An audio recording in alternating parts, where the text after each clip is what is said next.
न्याजी ने पलट दी गेम की बाजी। कानूनी माहिरीन ने ये साबित कर दिया।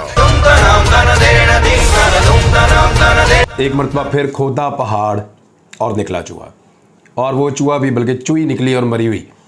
हुआ ये है कि जो इलेक्शन कमीशन ऑफ पाकिस्तान ने फैसला दिया है, उस फैसले की रोशनी में कानूनी माहिरीन के मुताबिक इमरान खान साहब सिर्फ टी सीट हुए हैं। यानी उनकी नाअहली इस नौयत की है कि वो इसी टर्म के लिए जो है वो डी सीट है। वैसे भी उनको कौमी असम्बली नहीं जाना था, इससे पहले भी उनको बार बार बुलाया जा रहा था। ये तो लगता है कि इमरान खान के लिए सहूलतकारी की गई है।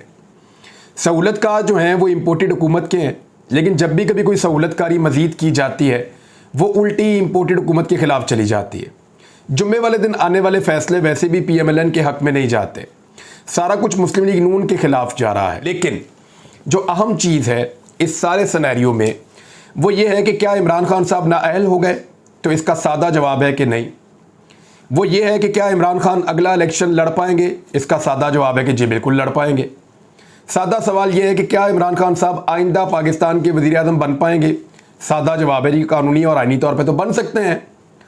क्या इमरान खान नवाज शरीफ की तरह नाअहल हो गए? इसका सादा जवाब है कि बिल्कुल नहीं। तो फिर अचीव क्या किया आज इन सब ने?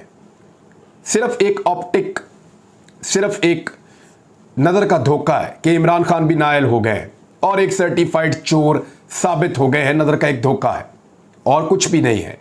और ये नज़र का धोखा अपने आप को दिया है या लोगों को दिया है, इसका तायुन आने वाले दिनों में हो जाएगा। लोग अब